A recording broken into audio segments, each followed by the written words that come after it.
नमस्कार दोस्तों, मैं स्वागत में हमारे चैनल पर आपका स्वागत है।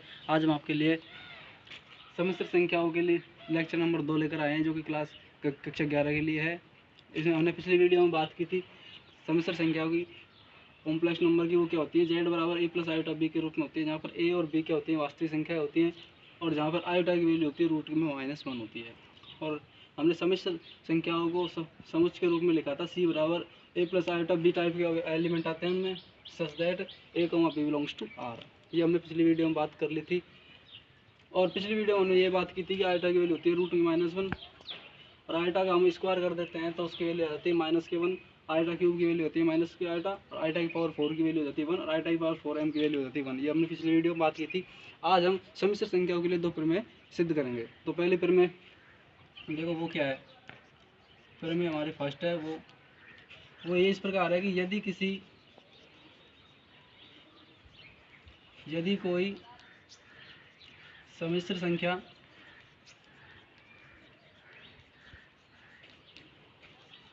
शून्य के बराबर है तो उसके वास्तविक एवं काल्पनिक भाग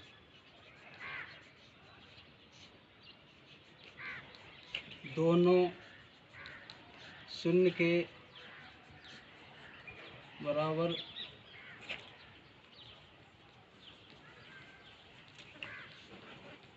होंगे। ये हमारी पहली थ्योरम है। वो क्या कहती है कि कोई सम्मिश्र संख्या है, वो यदि 0 के बराबर है तो उसके वास्तविक भाग ये वाला भाग और काल्पनिक भाग ये वाला भाग, ये दोनों क्या होते हैं, 0 के बराबर होते हैं। या फिर इसी प्रकार, इसी को हम गणितीय रूप में इस प्रकार लिख सकते हैं, कैसे कि z बराबर यदि a प्लस आयोटा b है, जो कि वैल्यू किसके बराबर है, 0 के, ये हमको दिया हुआ है कि 0 के बराबर है। तो हमें इसको सिद्ध करना होता है कि a भी बराबर 0 होगा और b भी बराबर किसके होगा, 0। ये हमारी गणित में रूप में थ्योरम हो गई, और ये हिंदी के रूप में थ्योरम हो गई। तो इसको सिद्ध करते हैं। देखो किस प्रकार करते हैं। तो इसका देखो, तो हमको दिया हुआ है उसको लिख लेते हैं हम। दिया है, हमको दे रखा है कि जेड एक कॉम्प्लेक्स नंबर है, और जो कि ए प्लस आयोटा बी है। दिया है कि Z equal to A plus iota B is equal to 0। तो इसको हम यहाँ से लिख सकते हैं कि A plus iota B is equal to 0, ये बराबर ये, ठीक है। अब देखो नेक्स्ट स्टेप में क्या करते हैं हम। आपको यहाँ पे पता है कि ए और बी तो रियल नंबर है। रियल नंबर का मतलब परिमेय भी हो सकती है और अपरिमेय भी हो सकती है। तो देखो यहाँ से क्या करेंगे, अब आयोटा बी को इधर लेके जाएंगे, तो ए इक्वल टू क्या जाएगा, माइनस के आयोटा बी। यहाँ तक आपको कोई तकलीफ नहीं होनी चाहिए, कोई दिक्कत नहीं आनी चाहिए। अब देखो, अब इसका क्या करेंगे, हम दोनों तरफ वर्क कर देंगे। तो इस समीकरण का दोनों ओर वर्ग करने को, वर्ग करो, किस प्रकार वर्ग करेंगे, तो यहाँ पे एक ए है, ए का वर्ग हो जाएगा, यहाँ पे माइनस आयोटा बी, उसका पूरे का वर्ग, ठीक है। अब देखो, आप ए का वर्ग करेंगे तो कितना आ जाएगा, ए स्क्वायर बराबर, देखो यहाँ पे माइनस है, आयोटा और बी है, तीनों को अलग अलग लिख लेते हैं। तो माइनस का 1 का स्क्वायर, ये आयोटा इसका स्क्वायर, और ये बी इसका स्क्वायर, उन तीनों को लिख दिया, माइनस का स्क्वायर, आयोटा का स्क्वायर और बी का स्क्वायर। देखो नेक्स्ट स्टेप में क्या करते हैं, ये ए स्क्वायर एज इट इज। देखो -1 का स्क्वायर कितना हो जाता है, +1, ये ठीक है। अब देखो आयोटा स्क्वायर की वैल्यू हमने कल बताई थी, वो कितनी है, -1, और ये B square as it is. तो मतलब इसका मतलब क्या हो गया कि ए स्क्वायर की जो वैल्यू कितनी आ गई, माइनस के बी स्क्वायर, और यहाँ से हम ए स्क्वायर प्लस के बी स्क्वायर बराबर कितना लिख सकते हैं, 0 लिख सकते हैं। यहाँ तक आपको कोई दिक्कत नहीं होनी चाहिए कि यहाँ हमने ए स्क्वायर प्लस बी स्क्वायर की वैल्यू कितनी आ गई, 0 आ गई। और देखो चूंकि हम दिया क्या है, ए और बी दोनों क्या हैं, वास्तविक संख्याएं हैं। अब आप जानते हैं कि वास्तविक संख्याएं ऐसे 2/3, 4/3, 5/3, -1, -2, 0 एसेक्ट्रा होती हैं, ठीक है। परिमेय अपरिमेय दोनों आती हैं। तो ऐसे ही कोई दो संख्या है जिनका वर्ग करने पर, दोनों को वर्ग करो और जोड़ने पर जीरो आ जाए, नहीं है। तो एक ही संख्या है, वो क्या है, जीरो। तो जीरो ही एक ऐसी संख्या है जिनका यदि ए भी जीरो और बी भी जीरो हो तो उन दोनों का वर्गों का योग कितना आ जाएगा, जीरो आ जाएगा। तो इससे हम क्या निष्कर्ष निकाल सकते हैं कि यहाँ पे ए भी क्या होगा, जीरो होगा, तथा या और लिख दो या तथा लिख दो ए तथा बी इक्वल टू जीरो। यही हमको क्या करना था, सिद्ध करना था, प्रूव। देख दोबारा देख सकते हैं आप हमने किस प्रकार क्या किया है इन्होंने। देखो हमको क्या कह रहा है कि यदि कोई सम्मिश्र संख्या यदि शून्य के बराबर है, कोई कॉम्प्लेक्स नंबर दी हुई है और शून्य के बराबर है, तो उसमें आपको सीधा सा ये मतलब निकलता है उसका कि काल्पनिक, उसका वास्तविक भाग और काल्पनिक भाग दोनों क्या होते हैं, शून्य के बराबर होते हैं।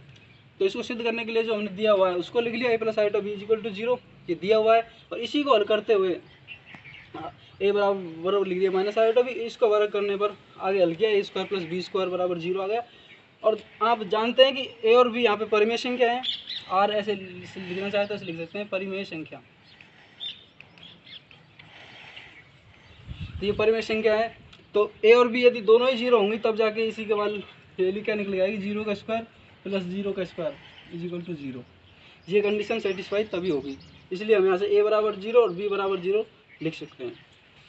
यही बात हमको सिद्ध करनी थी, आप इस बात को नोट डाउन कर सकते हैं, ठीक है। तो अब देखते हैं हम नेक्स्ट थ्योरम। वीडियो पॉज करके आप, वीडियो को पॉज करने के बाद में आप इसको नोट डाउन कर सकते हैं। देखते हैं नेक्स्ट।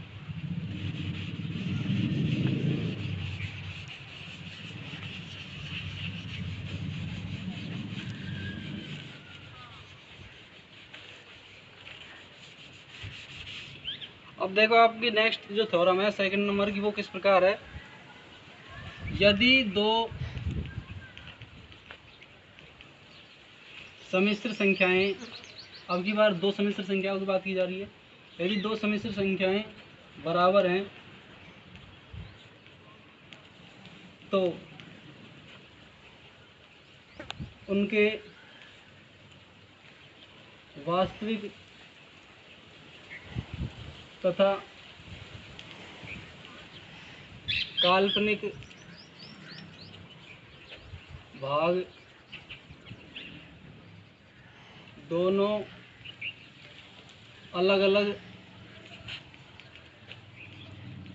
बराबर होंगे। या इसी को हम गणितीय रूप में किस प्रकार लिख सकते हैं, जैसे Z1 बराबर है a प्लस आयोटा बी, और एक Z2 दूसरी जो सम्मिश्र संख्या हुआ C प्लस आयोटा डी। इसको लेके चलते हुए हमको ये बताना है, इन दोनों को बराबर करते हुए यहाँ पे a और c इसके वास्तविक भाग बराबर हैं और इसके तथा v बराबर है d के। ये हमको सिद्ध करना है, इसका वास्तविक भाग और इसका वास्तविक भाग ये दोनों बराबर होंगे, इसका काल्पनिक भाग और इसका काल्पनिक भाग ये दोनों बराबर होंगे। ये इस प्रमेय का कथन है। यदि दो सम्मिश्र संख्याएं बराबर हैं, ये दोनों सम्मिश्र संख्या यदि बराबर हैं तो उनके वास्तविक भाग ये वाले भाग और काल्पनिक भाग अलग अलग बराबर होंगे। इसका मतलब ये नहीं कि ए डी के बराबर है, सी बी के बराबर नहीं। यहाँ इसके वास्तविक भाग के बराबर होगा, काल्पनिक भाग के बराबर होगा। तो इसका प्रूफ देख लेते हैं किस प्रकार करते हैं।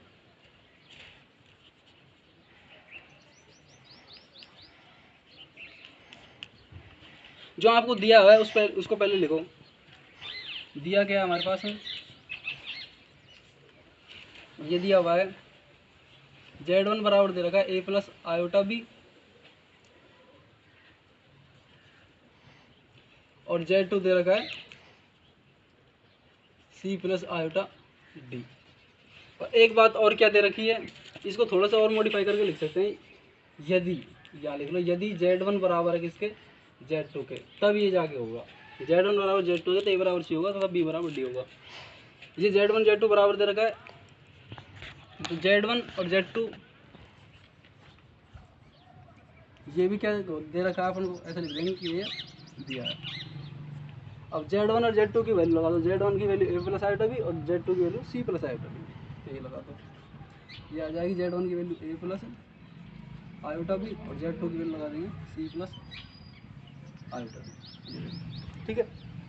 हाँ देखो नेक्स्ट स्टेप में क्या करेंगे हम, ये सी प्लस आयोटा डी है, इसको इधर लेके आएंगे पक्षांतन करके, तो ये आ जाएगा ए प्लस आयोटा बी माइनस के सी माइनस के आयोटा डी इजिकल टू 0।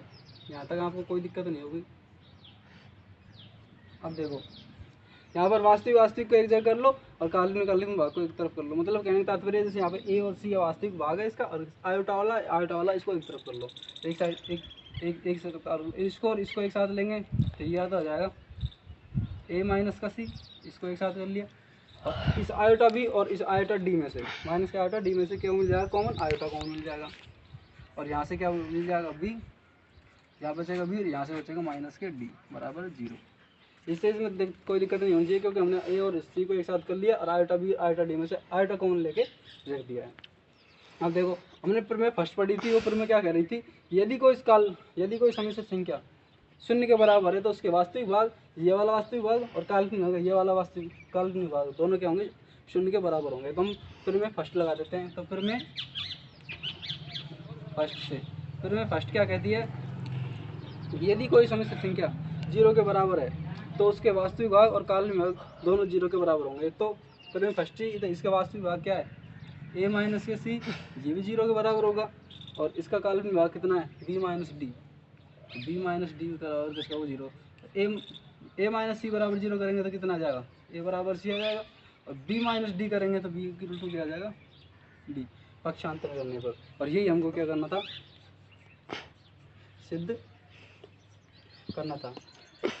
देख सकते हैं आप दोबारा किसके पर क्या प्रमेय क्या किया हमने। ये हमको दिया हुआ है कि दो समिश्र संख्या है वो आपस में बराबर है ये Z1 और Z2 बराबर है, तो इनके हमको काल्पनिक वास्तविक भाग और काल्पनिक भाग अलग अलग बराबर होंगे, ये सिद्ध करना है। तो इनको हमने बराबर कर लिया, पक्षांतरण करके इधर लिया है और प्रमेय फर्स्ट लगा दी। तो प्रमेय फर्स्ट से हमने इसके वास्तविक भाग 0 बराबर कर दिया और काल्पनिक भाग भी 0 बराबर कर दिया। क्योंकि प्रमेय फर्स्ट क्या कहती है कि यदि कोई समिश्र संख्या 0 के बराबर है तो उसके वास्तविक और काल्पनिक भाग अलग अलग शून्य के बराबर होंगे या फिर दोनों शून्य के बराबर होंगे। तो दोनों शून्य के बराबर कर दिया तो वहाँ से ए बराबर सी और बी बराबर डी जो कि हमको प्रूफ करना था।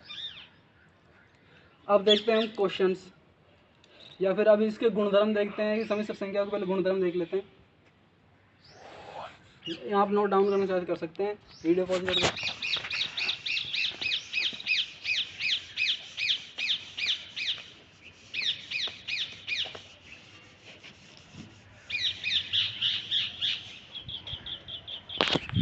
देखो आप पढ़ेंगे हम समिश्र संख्याओं के गुणधर्म।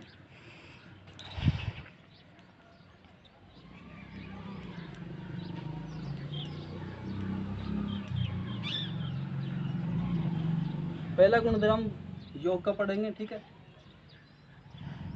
दूसरा गुणधर्म पढ़ेंगे हम व्यवकलन का। तीसरा गुणधर्म है गुणन का और चौथा है गुणधर्म भाग का। जो आप पढ़ते आए हैं वही है, जोड़ बाकी गुणा और भाग, ठीक है। और इन चारों में हम चार ऐसे पढ़ते हैं। तो इसमें पहले पढ़ेंगे हम समर्थता गुणधर्म, फिर पढ़ेंगे हम साहचर्य, क्रम विनिमयता,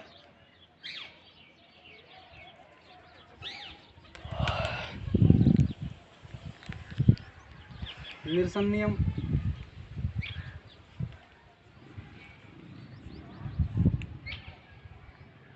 इसी प्रकार से 3-4 नियम पढ़ेंगे। तो सबसे पहले बात करते हैं योग नियम की। योग किस प्रकार करेंगे, उनमें साहचर्य क्या है, समर्थता क्या है, क्रम विनिमयता क्या है, निरसन नियम क्या है। फिर व्यवकलन के बारे में बात करेंगे, उनके बारे में, भाग के बारे में। तो सबसे पहले हेडिंग डाल लेते हैं योग नियम।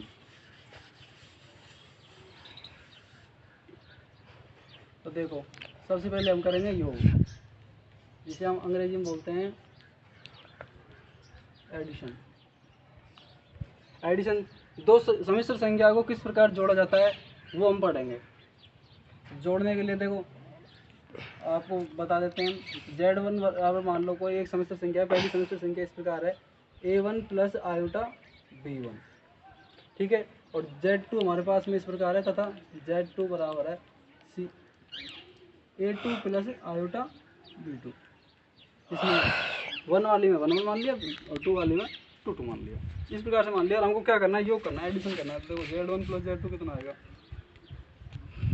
तो Z1 ये रहा, Z2 ये रहा, दोनों को जोड़ दो। A1 plus iota B1 plus A2 plus iota B2, ये एक तरफ, ये Z1 की वैल्यू, ये Z2 की वैल्यू। अब देखो A1 और प्लस का A2, इसको एक साथ कर लो, वास्तविक भाग को एक साथ जोड़ लो, और काल्पनिक भाग iota B1 plus iota B2, इसमें आयोटा कॉमन लेके B1 प्लस B2 कर लो। यानी कि Z1 प्लस Z2 की जो वैल्यू निकल के आई वो कितनी निकल के आई, A1 plus A2 plus iota into B1 plus B2। ये कहने का मतलब ये है क्या चीज़, वो समझो। दो समिश्र संख्या दी होंगी, यदि उनको जोड़ना है तो हम उनके वास्तविक भाग को एक साथ जोड़ लेंगे और काल्पनिक आयोटा लगा के काल्पनिक भाग को एक साथ जोड़ लेंगे। यदि यहाँ पे ए माइनस का है तो माइनस कर लेंगे इनको, उससे कोई फर्क नहीं पड़ेगा। तो ये जोड़ लेंगे, वास्तविक भाग को एक साथ जोड़ लो और काल्पनिक भाग को एक साथ जोड़ लो। तो इसमें हम पहला पढ़ते हैं, जो गुणधर्म है वो क्या है, समवर्तता गुणधर्म। समवर्तता का मतलब होता है,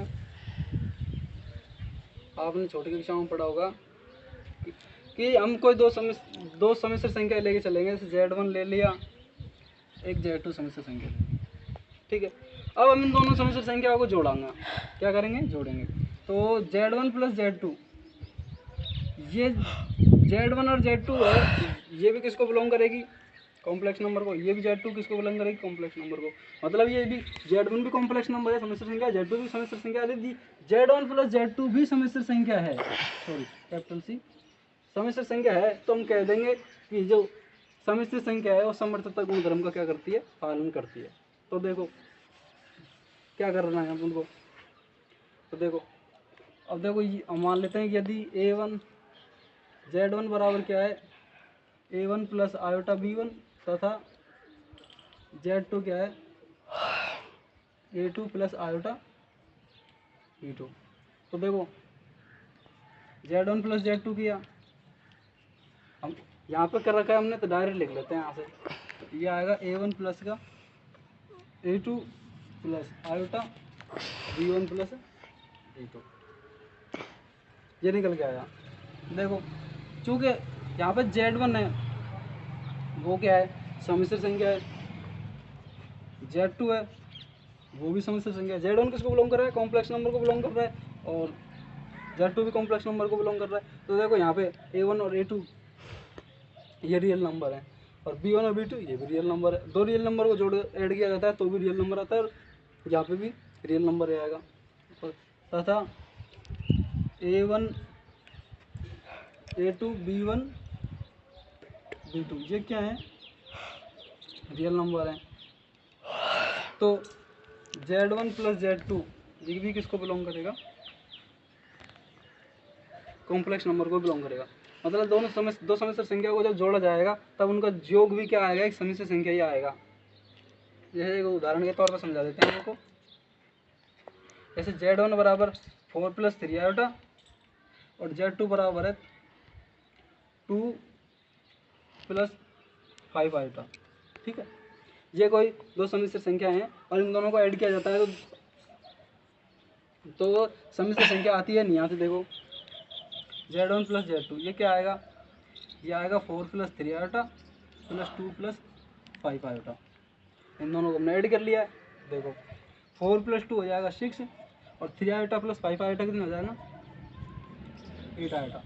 देखो Z1 भी क्या है, कॉम्प्लेक्स नंबर है, Z2 भी क्या है, कॉम्प्लेक्स नंबर है। तो Z1 प्लस Z2 भी क्या आया, एक कॉम्प्लेक्स नंबर आया। तो हम क्या कह सकते हैं, ये जो समिश्र संख्या है उनका योग नियम हमने योग किया है, उसमें समवर्तता गुणधर्म है वो कॉम्प्लेक्स नंबर के अंदर ठीक है या फिर सत्य है। तो यहाँ से हम क्या कह सकते हैं कि समवर्तता गुणधर्म योग नियम के अंतर्गत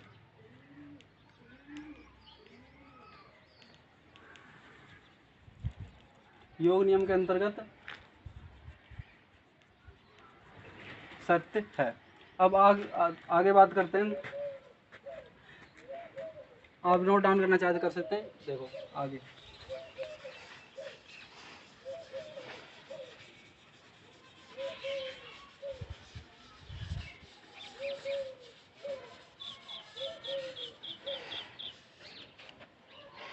अब बात करते हैं हम साहचर्य नियम की।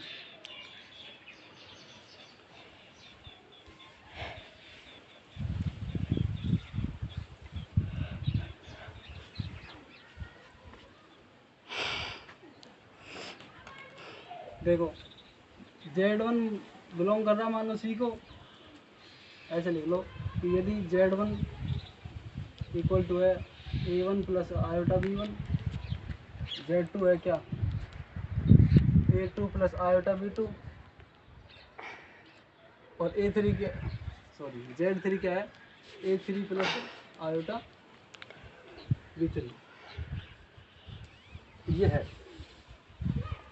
तो यहाँ क्या है Z1, Z2, Z3 तीनों ही क्या है कॉम्प्लेक्स नंबर है, समिश्र संख्या है। देखो यहाँ पे आयोटा आ रहा है, आयोटा आ रहा है, आयोटा आ रहा है, तो आयोटा जहाँ पर भी आ रहा है वो क्या होती है, सभी समिश्र संख्याएं होती हैं। तो साहचर्य नियम क्या कहता है, योग नियम के अंतर्गत साहचर्य नियम ऐसे कहता है कि हम Z1 प्लस Z2 को जोड़ें और उसके बाद Z3 को जोड़ें, जो हमको रिजल्ट प्राप्त, जो रिजल्ट मिलता है वो हमको इस प्रकार रिजल्ट, इस रिजल्ट के भी बराबर होना चाहिए। मतलब Z1 प्लस Z2 को जोड़ो, उसमें Z3 को जोड़ने के जो रिजल्ट प्राप्त होगा, और Z2 Z3 को जोड़ने के पश्चात उसको Z1 में जोड़ा जाए, उस रिजल्ट के बराबर होता है, तो हम क्या कह सकते हैं कि समिश्र संख्या योग नियम के अंतर्गत साहचर्य नियम का पालन करती हैं। तो देखो इसका प्रूफ देख लेते हैं। प्रूफ देखो, इसके लिए LHS को हल करेंगे, Z1 plus Z2 plus Z3, इसको हल करो, इसको हल करो तो Z1 कितना है बोलो, A1 plus iota B1, Z2 कितना है A2 प्लस आयोटा B2, ये एक साथ ये वाला कोष्टक ये वाला, प्लस Z3 कितना है बोलो A3 प्लस आयोटा B3, ठीक है। अब देखो जहाँ पे इनको आपस में जोड़ लो तो A1 प्लस कितना हो जाएगा ये A2, A1 प्लस का A2 प्लस इन दोनों में से आयोटा मिल जाएगा कॉमन, तो यह जाएगा B1 प्लस के B2, ठीक है। और ये चल रहा है as it is A3 plus iota B3। अब देखो, अब इसमें और इसमें इन तीनों दोनों को एक साथ कर सकते हैं, वास्तविक साथ मिल जाएगा A1 प्लस का A2 प्लस का A3 प्लस ये दोनों आयोटा वाली है, काल्पनिक भाग है, इनको एक साथ कर लो, ये आयोटा B1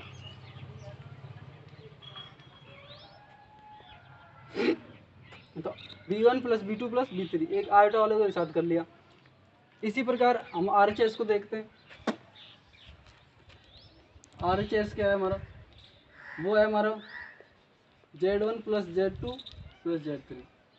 अब की बार Z2 और Z3 को एक साथ लेना है, तो Z1 कितना है हमारा A1 प्लस का आयोटा B1, ये एक साथ कर लिया। अब इनको बड़े वाले कोष्टक के लिख देते हैं, Z2 कितना है देखो A2 प्लस का आयोटा B2 प्लस Z3 कितना है A3 प्लस आयोटा B3।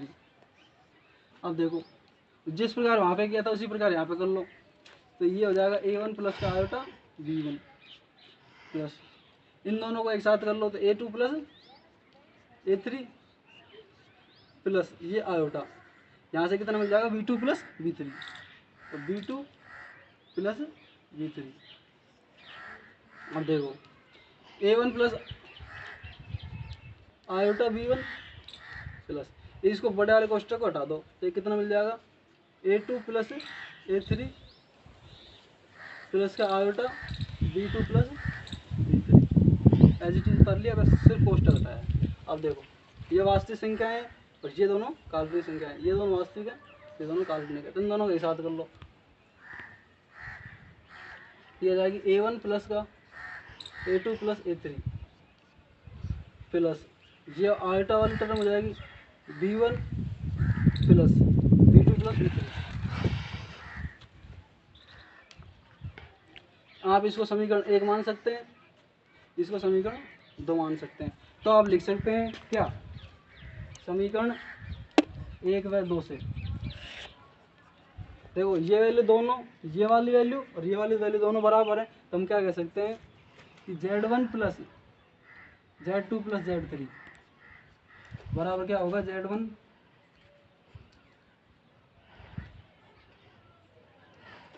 इन दोनों को साथ लिया, अब की बार इन दोनों को साथ लिया, Z2 प्लस Z3। तो इनके बारे में क्या कह सकते हैं कि जो समिश्र संख्या है उनमें के अंतर्गत योग नियम है और साचर्य योग के अंतर्गत साचर्य नियम का पालन करती हैं। तो यहाँ लिख सकते हैं हम क्या कि समिश्र संख्याएं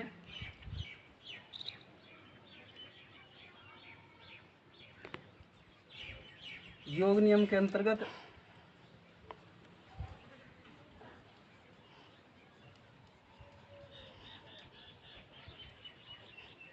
साचर्य नियम का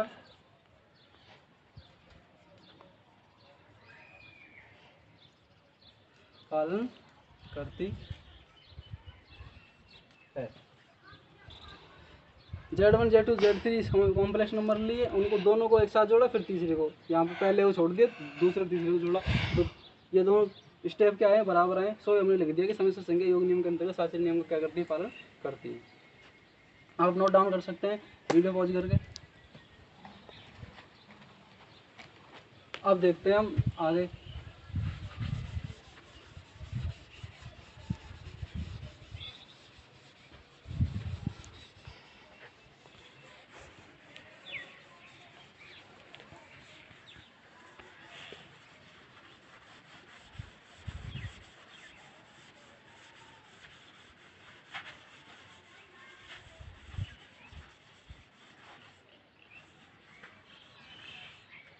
हमारा तीसरा गुण जो गुणधर्म है योग नियम के अंतर्गत चल रहा है, वो क्या है, क्रम विनिमयता।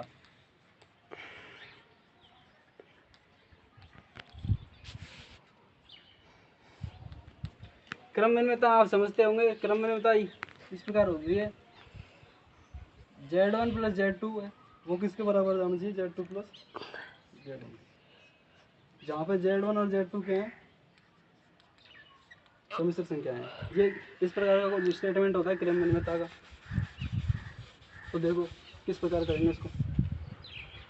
देखो माना हमें मान लेंगे दो समिश्र संख्या है, Z1 बराबर मान लेंगे A प्लस आयोटा B तथा Z2 बराबर मान लेंगे C प्लस आयोटा D। ठीक है, अब देखो तो अब Z1 प्लस Z2 करेंगे, वो कितना आएगा, ये देखो Z1 प्लस Z2 करना है तो ये प्लस ये करेंगे, A plus iota B plus C plus iota D। अब वही जो पहले किया, वास्तविक भाग को एक साथ जोड़ लो, A plus C plus iota B plus D। ठीक है, यहाँ तक आपको समझ में आ जाना चाहिए। और देखो एक बात आप जानते होंगे, आपने पिछली कक्षा में पढ़ा है कि जो वास्तविक संख्या होती हैं,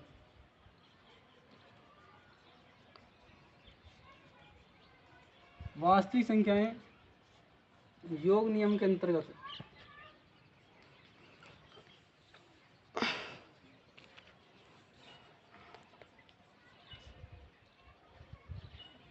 क्या होती हैं, क्रम विनिमय होती हैं।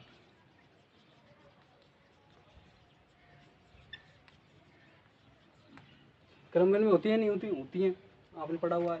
तो हम A प्लस सी की जगह क्या लिख सकते हैं, C प्लस ए, ये हो जाएगा C प्लस ए, और यहाँ पे B plus iota B plus D की जगह क्या लिख सकते हैं, D प्लस ए लिख सकते हैं। अब देखो फिर से इनको C प्लस ए,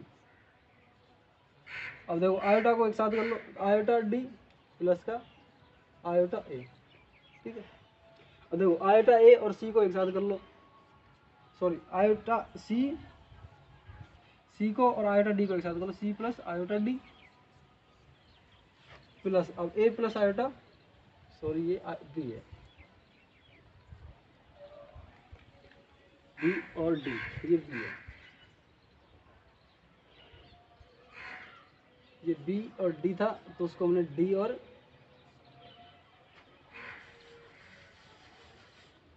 B प्लस D था तो उसको हमने इसको C को,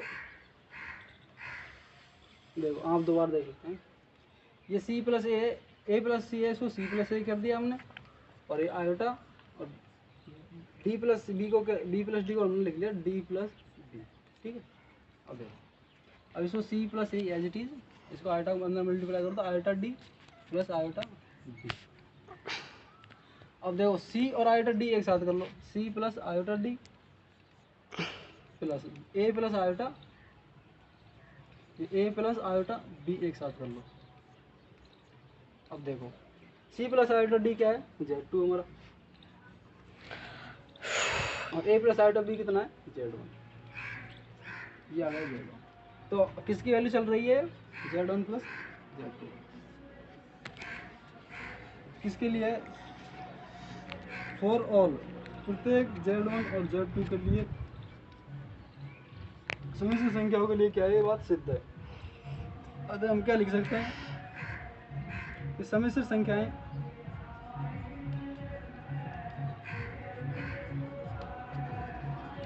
योग नियम के अंतर्गत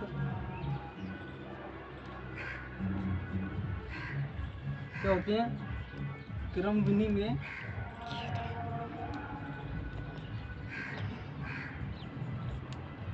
होती हैं। आप समझ गए होंगे। देखो हमने क्रम विनिमय में क्या किया है कि Z और Z2 दो ले ली समिश्र संख्याएं और उन दोनों को जोड़ा, Z1 प्लस Z2 किया और उसी को हमने हल करके Z2 प्लस Z1 कर दिया। मतलब दो समिश्र संख्या को कैसे जोड़ा जाओ, Z1 प्लस Z2 कर लो या फिर Z2 प्लस Z1 कर लो, उनसे कोई फर्क नहीं पड़ता है। कहने का तात्पर्य समिश्र संख्या योग नियम के अंतर्गत क्रम विनिमय नियम को पालन करती है। अब देखते हैं नेक्स्ट, आप नोट डाउन करना चाहते हैं तो वीडियो पॉज कर नोट डाउन कर सकते हैं।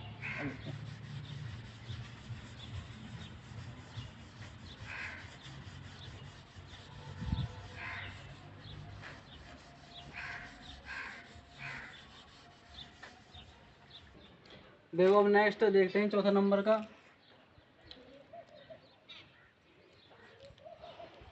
योज्य तत्समक।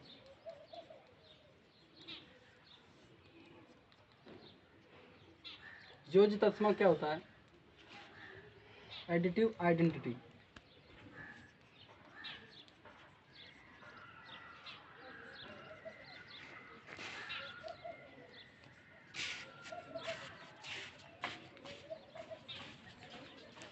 देखो आप जानते होंगे कि योज्य तत्समक क्या होता है। योज्य तत्समक वो एक संख्या होती है, ऐसे आप बताओ दो का योज्य तत्समक क्या होगा, कि ऐसी संख्या जो उस संख्या में जोड़ने पर उसको जीरो के बराबर कर दे। देखो ये दो है तो इसमें कितना जोड़ दें हम, माइनस का दो जोड़ दे तो उसका क्या हो जाता है, योज्य तत्समक हो जाता है। सॉरी ये तो योज्य प्रतिलोम की बात हो गई। ये है योज्य तत्समक होता है कि वो कोई संख्या है, जैसे दो है, उसमें यदि कितना जोड़ें कि वो दो के बराबर ही रहे तो उसमें क्या जोड़ देते हैं हम, जीरो जोड़ देते हैं। तो जीरो है सभी से किसी भी संख्या की क्या होता है, योज्य तत्समक होता है। तो जीरो को हम इस प्रकार से लिख सकते हैं, जीरो जीरो प्लस आएगा जीरो, ये योज्य तत्समक होता है। तो देखो यदि हम मान लेते हैं Z जो कि क्या है, A प्लस आयोटा B है, का योज्य तत्समक क्या होगा,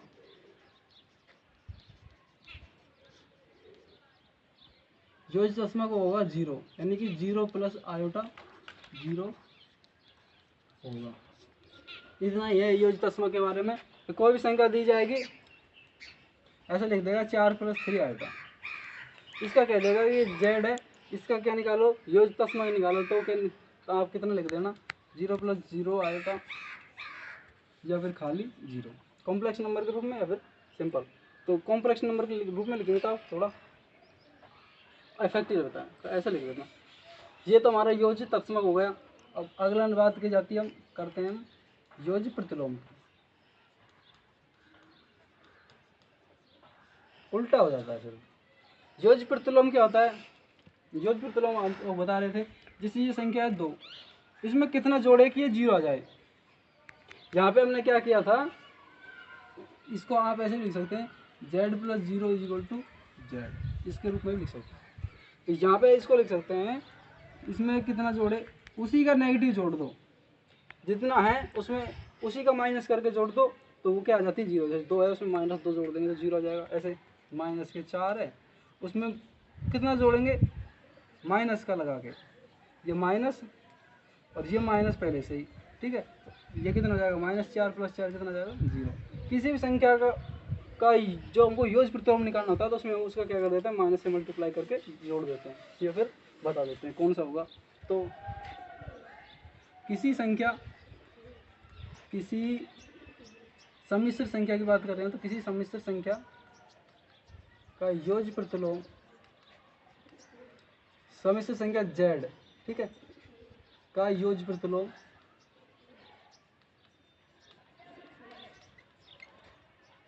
-z होता है।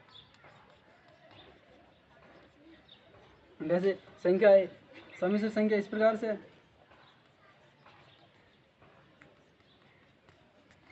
a + i/b के रूप में। इसका मतलब ये है, तो इसका मतलब तो इसका योग प्रतिलोम कितना होगा, होगा माइनस का z, यानी कि -a + i/b।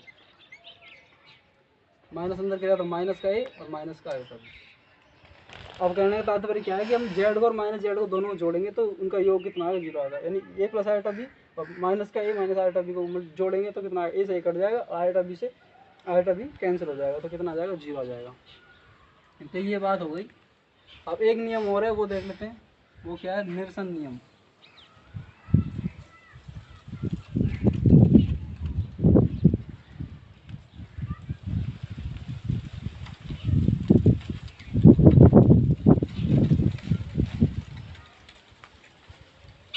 Cancellation law, cancellation law का मतलब होगा कैंसिल करने का नियम। आप सामान्य तौर पर ये समझ सकते हैं, जैसे 2 + 4 = x + 4 है। इसका मतलब क्या है, 4 से 4 काट दो तो 2 बराबर क्या हो जाता है, x। कैंसिल करने का लॉ है, या फिर 4 + x = 4 + 3 है, तो 4 से 4 काटो। तो यहाँ पे हमने क्या कैसे किए, देखो यहाँ पे राइट में और यहाँ पे ये दोनों लेफ्ट में। तो राइट वाला काटा है तो इसको राइट कैंसिलेशन बोलते हैं, लेफ्ट वाला काटा है तो इसको लेफ्ट कैंसिलेशन लॉ बोलते हैं। यही हमारा निरसन नियम है। तो देखो इसको किस प्रकार लिख सकते हैं, इसका हम डायरेक्ट लिख देते हैं।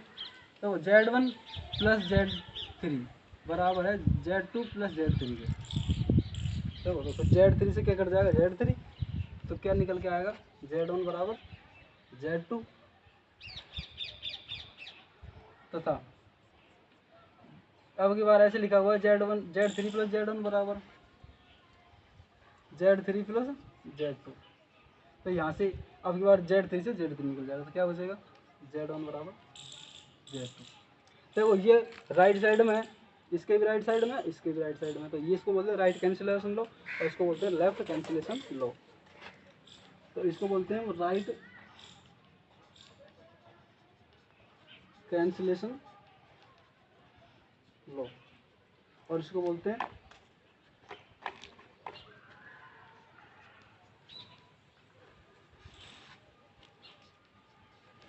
Left cancellation law. इसको हिंदी में बोल सकते हैं दक्षिण निरसन नियम। इसको दक्षिण निरसन नियम बोल सकते हैं, इसको बोल सकते हैं वाम निरसन नियम। ये दक्षिण निरसन नियम, ये वाम निरसन नियम। अब देखते हैं कुछ अलग। अब तो हमने अब तक बात की है, अब सिर्फ योग नियम के बारे में बात की है। अब व्याकरण के बारे में बात करेंगे, उसके बाद में गुणन के बारे में, फिर भाग के बारे में। तो अब देखते हैं, आप इसको रोक नोट डाउन करना चाहते हैं तो वीडियो पॉज कर सकते हैं, रोक नोट कर सकते हैं। अब देखते हैं,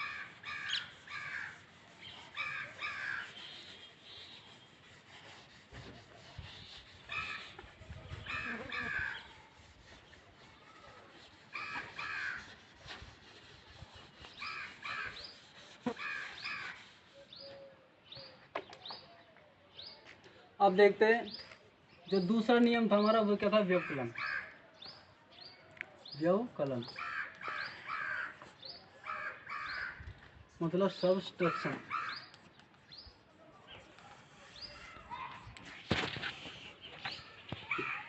किसी एक सम्मिश्र संख्या में से दूसरी सम्मिश्र संख्या को घटाना क्या आता है, व्यवकलन होता है।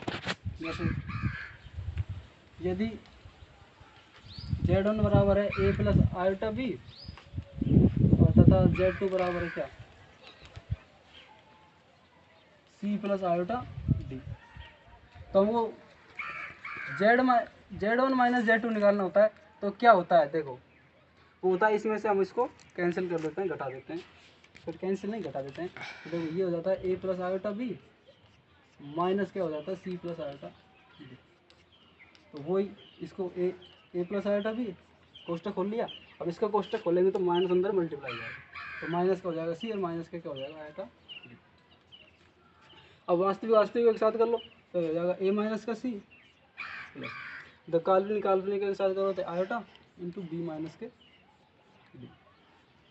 ये Z1 माइनस Z2 आया। ये बात किस चीज़ को शो कर रही है, देखो यहाँ पे Z1 माइनस Z2 किया हमने, जब Z1 प्लस Z2 किया था यहाँ पे प्लस प्लस आया था, माइनस किया तो माइनस माइनस आया। इसका मतलब ये है कि जब हमको Z1 माइनस Z2 करना होगा तो हम वास्तविक भाग को अलग घटा लेंगे और काल्पनिक भाग को अलग घटा लेंगे। ये वैसे तरीका ये है, ऐसे करके देखो, नहीं आप डायरेक्ट भी कर सकते हैं। इसमें हम आपको डायरेक्ट बता देते हैं कि व्यवकलन के अंदर जो समवर्तता है वो तो यस है, ठीक है, वो तो होती है। मतलब Z1 माइनस Z2 भी क्या निकल के आएगी, एक सम्मिश्र संख्या ही निकल के आएगी। बात की जाए क्रम विनिमय की तो भाई वो नहीं होती है, क्रम विनिमय नहीं होती है। क्रम विनिमय का मतलब है कि Z1 minus Z2 is not equal to होता है Z2 माइनस Z1। आप इसको सामान्य शब्दों में ऐसे समझ सकते हैं, छोटी सी बात लेकर के। कैसे देखो, एक संख्या जैसे 4 है और एक संख्या 5 है, देखो 4 माइनस 5 करो -1 आएगा, 5 माइनस 1 करो, सॉरी 5 माइनस 4 करो कितना आएगा, 1 आएगा। तो देखो -1 और 1 इक्वल थोड़ी होते हैं, -1 इज इक्वल टू 1, ऐसे तो हो ही नहीं सकता, ये तो बराबर नहीं होते। तो उसी प्रकार सम्मिश्र संख्याओं के अंदर होता है कि वो बराबर नहीं होती। तीसरी बात हमने बात की थी किसकी, साचर्य की। तो भाई साचर भी नहीं होती है।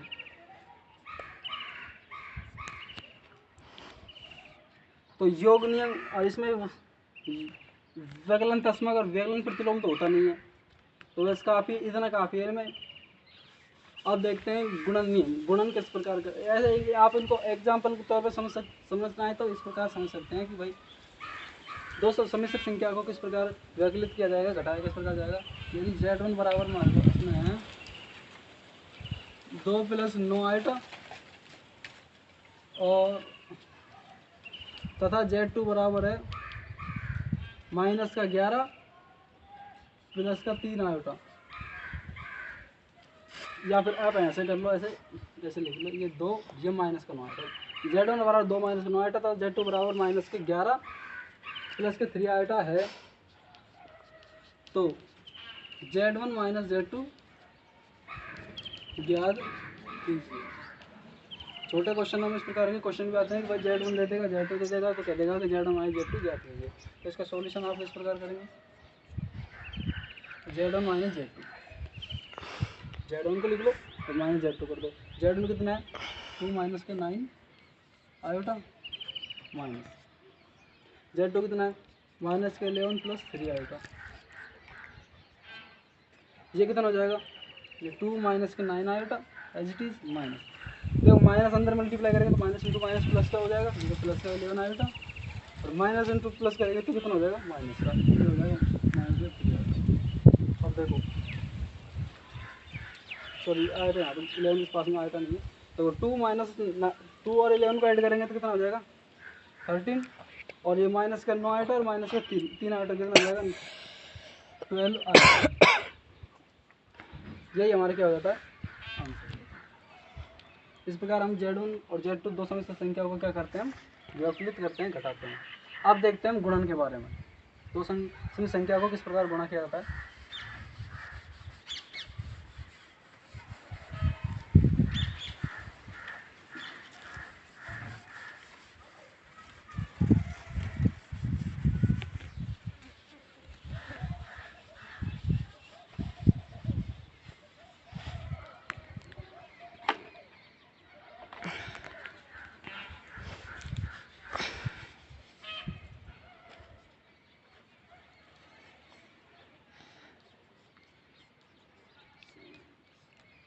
गुणन, जो कि इम्पोर्टेंट भी होता है, मतलब गुणन अधिकतर सवालों में गुणन काम आता है। देखो क्या होता है गुणन।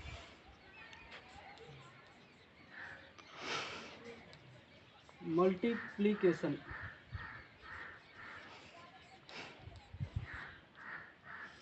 देखो मल्टीप्लीकेशन क्या होता है, गुणन किस प्रकार करते हैं, योग नियम आपको समझा दिया है, व्यवकलन नियम समझा दिया। तो देखो गुणन नियम किस प्रकार से होता है। देखो यदि हमारे पास में Z1 कोई एक समिश्र संख्या है a प्लस आयोटा बी, और Z2 क्या है c प्लस आयोटा डी। ये तो हम जनरल फॉर्म में बता रहे हैं आपको, सवालों में आपको संख्या एक संख्या के रूप में मिलेगी ऐसे 4 माइनस के 3 आयोटा, मिल जाएगा माइनस के 3 प्लस 4 आयोटा, कुछ भी मिल जाएगा ऐसे सवाल मिल जाएगा। ऐसे यहाँ पे प्लस हो या माइनस कुछ भी हो, दो समिश्र संख्या दे देगा, उनका मल्टीप्लाई करवा लेगा, या फिर बीच बीच सवालों में मल्टीप्लिकेशन काम भी आ जाता है। तो देखो किस प्रकार से करेंगे। तो Z1 मल्टीप्लाई Z2 ये निकालना है। तो ये किस प्रकार करेंगे समझते हैं। तो देखो Z1 इंटू Z2 करने के लिए क्या करेंगे, जैसे आप नॉर्मल करते हैं, Z1 की वैल्यू ले लो, Z2 की वैल्यू ले लो, तो आ जाएगी a plus iota B multiplication into, मतलब मल्टीप्लिकेशन में क्या आएगा c प्लस आयोटा। Z1 की वैल्यू ले ली, Z2 की वैल्यू ले ली, ये लिख दी। अब देखो करना क्या होता है, अब इस ए वाले पहले टर्म को इन दोनों टर्म से मल्टीप्लाई करेंगे, और फिर इस दूसरे वाले टर्म को, इसको आयोटा बी को इन दोनों टर्म से मल्टीप्लाई करेंगे। देखो किस प्रकार करेंगे, ए का मल्टीप्लाई करेंगे ए से सी से, तो ये आ जाएगा ए सी, ठीक है। अब ए का मल्टीप्लाई करो आयोटा डी से, कितना आ जाएगा आयोटा ए डी, ठीक है, आयोटा ए डी, ठीक है। अब प्लस, अब इस आयोटा बी का किससे करेंगे सी से, देखो iota B C, iota B C plus iota B into iota D, iota into iota करेंगे तो आयोटा स्क्वायर, और बी इंटू डी करेंगे तो डी डी, ठीक है। अब देखो ये तो ऐसी एज इट इज, और देखो आयोटा ए डी और आयोटा बी सी दोनों में आयोटा है, ये दोनों आयोटा को मिल जाएगा, तो कितना मिल जाएगा ये ए डी प्लस के बी सी। अब देखो आयोटा स्क्वायर, आयोटा स्क्वायर की वैल्यू कितनी होती है -1, तो देखो ये तो होगी -1, ये बी डी, ठीक है। अब -1 इंटू बी डी करेंगे तो कितना आ जाएगा माइनस बी डी, और माइनस बी डी ये भी एक वास्तविक संख्या है, यही वास्तविक संख्या, तो इन दोनों को एक साथ कर लेंगे तो कितना आ जाएगा ए सी माइनस के B D plus iota A D plus B C, ये आ जाती है Z1 इंटू Z2। इसमें आपको कैलकुलेशन करके देखनी होती है, या फिर आप डायरेक्ट फार्मूले की तरह यूज़ में लेना चाहें तो फार्मूले की तरह यूज़ में ले सकते हैं, पर उसमें आपको थोड़ी दिक्कत आती है कि आप एक ही जगह कुछ रख दो, बी की जगह कुछ रख दो। तो इससे अच्छा है कि आप इस प्रोसेस के माध्यम से आप इसको क्वेश्चन को हल किया करो। तो दो संख्या को मल्टीप्लिकेशन इस प्रकार करते हैं। अब देखो एक क्वेश्चन के माध्यम से समझाते हैं, देखो किस प्रकार करेंगे, यहाँ देखते हैं Z1 देखो मान लेते हैं हम 2 प्लस के 3 आयोटा, तथा Z2 बराबर दे रखा है 4 माइनस के 4 प्लस 5 आयोटा है। तो Z1 इंटू Z2 ज्ञात कीजिए। ये क्वेश्चन आपको दिया हुआ है और कह दिया क्या, ये क्वेश्चन आपको दिया है Z1 और 2 प्लस 3 आयोटा और Z2 इक्वल टू दिया है 4 प्लस 5 आयोटा, तो Z1 इंटू Z2 ज्ञात करना है। तो देखो किस प्रकार में Z1 इंटू Z2, Z1 की वैल्यू लिख लो, ये लिख लिया हमने 2 प्लस के 3 आयोटा, और ये मल्टीप्लिकेशन कर देंगे sign 4 plus 5 iota, 4 plus 5 iota, ठीक है। अब देखो आगे देखो, अब देखो करना क्या है, पहली संख्या को पहली संख्या से मल्टीप्लाई करो, तो 4 को इंटू 2, 4 इंटू 2 इंटू 4 के बाद कितना आएगा 8, 2 4 से 8 प्लस 2 इंटू 5, 2 प्लस 2 को मल्टीप्लाई करेंगे 5 आयोटा से, कितना आ जाएगा 2 इंटू 5 आयोटा कितना आ जाएगा 10 आयोटा, ठीक है, कितना आ जाएगा 10 आयोटा। अब नेक्स्ट क्या करेंगे, अब 3 आयोटा का करेंगे 4 से, तो 3 4 जा 12, मतलब 3 चौका 12 और फिर आयोटा, ये आ जाएगा 12 आयोटा। देखो 3 आयोटा को मल्टीप्लाई करेंगे 5 आयोटा से, तो 3 आयोटा इंटू 5 आयोटा कितना हो जाएगा, आयोटा स्क्वायर 15, 350, 3 बन जाएगा कितना हो जाएगा 15। अब देखो चूँकि आयोटा स्क्वायर की वैल्यू कितनी होती है -1। अब देखो ये लग जाएगा 8, देखो 10 आयोटा और 12 आयोटा कितना हो जाएगा 22 आयोटा, 22 आयोटा हो गए। और आयोटा स्क्वायर की वैल्यू कितनी है -1 और ये -15, ये 15 एज इट इज। ठीक है, अब 8 - 15 करो तो कितना आएगा -7, तो कितना आ जाएगा -7 प्लस और ये प्लस का 22 आयोटा, 22 आयोटा एच टी। यही हमारा क्या हो जाता है आंसर। इसके लिए आप या इस फॉर्मूले को यूज़ करके डायरेक्ट लेना चाहें तो इस प्रकार कर सकते हैं, डायरेक्ट करना चाहें तो इससे कर सकते हैं, और आप प्रोसेस के माध्यम से करेंगे तो वो थोड़ा अच्छा होता है और नंबर भी पूरे मिलते हैं। ठीक है, तो इस प्रकार कर सकते हैं। अब देखते हैं इनके कुछ गुणधर्म देख लेते हैं। गुण नियम के अंतर्गत आप नोट डाउन करना चाहें तो नोट डाउन कर सकते हैं वीडियो पॉज करके।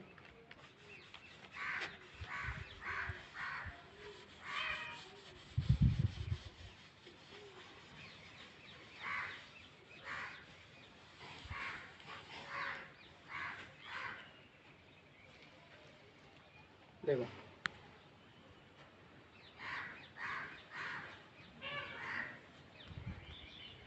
पहली बात करते हैं हम समर्थता की। तो समर्थता तो यस है, ठीक है। जेड और जेड दो कॉम्प्लेक्स नंबर है, उन दोनों का मल्टीप्लाई भी क्या है कॉम्प्लेक्स नंबर ही आया है। दूसरी बात की साहचर्य की, हम पहले बात कर ले क्रमबद्ध में।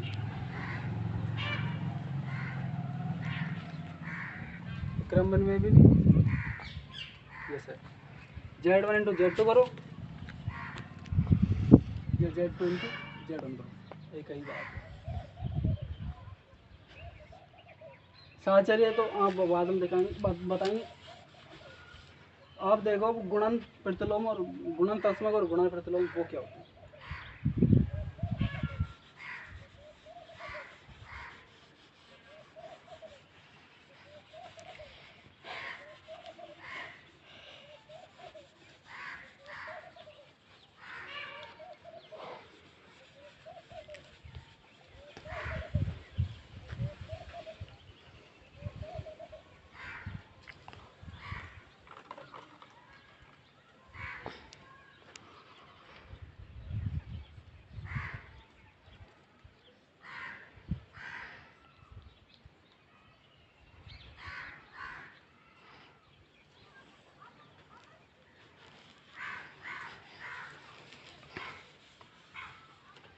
गुणन तत्समक की बात की जा रही है, किसकी बात करी जा रही है गुणन तत्समक की।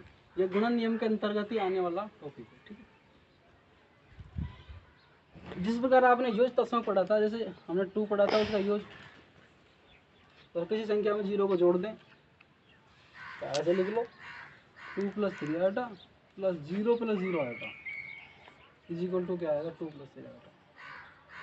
मतलब कि किसी भी समिश्र संख्या में 0 को ऐड कर दे, 0 समिश्र संख्या को ऐड करने पर उसी समिश्र संख्या प्राप्त होती है। उसी प्रकार से गुणन तत्समक में भी ऐसा ही है, जैसे 2 + 3 आयोटा, इसका हम कर दें मल्टीप्लाई 1 + 0 आयोटा से, तो भी वही कितना रहेगा 2 + 3 आयोटा ही रहेगा।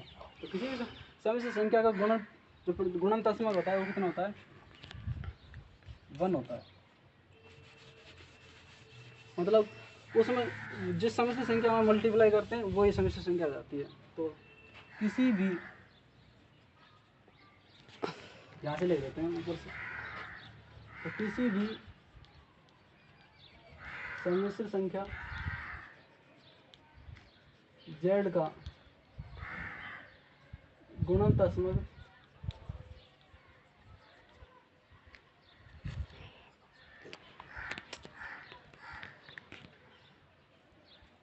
एक मतलब 1 + 0 आयोटा इस प्रकार से होता है। या फिर ऐसे मैथमेटिकल डेफिनेशन देना चाहें तो इस प्रकार दे सकते हैं कि z या फिर a + आयोटा b इंटू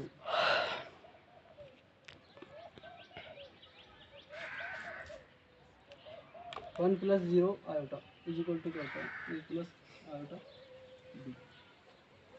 ये इसकी मैथमेटिकल डेफिनेशन है। अब देखते हैं जो हमारा आगे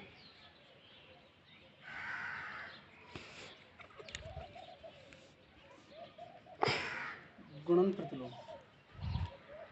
बंद कर दीजिए यार। तो इस गुणन प्रतिलोम के बारे में हम आगे नेक्स्ट वीडियो में बात करेंगे। आप इस वीडियो में कोई भी प्रॉब्लम हो, कोई भी समस्या हो तो आप हमें कमेंट कर सकते हैं। नेक्स्ट वीडियो में हम बात करेंगे गुणन प्रतिलोम के लिए।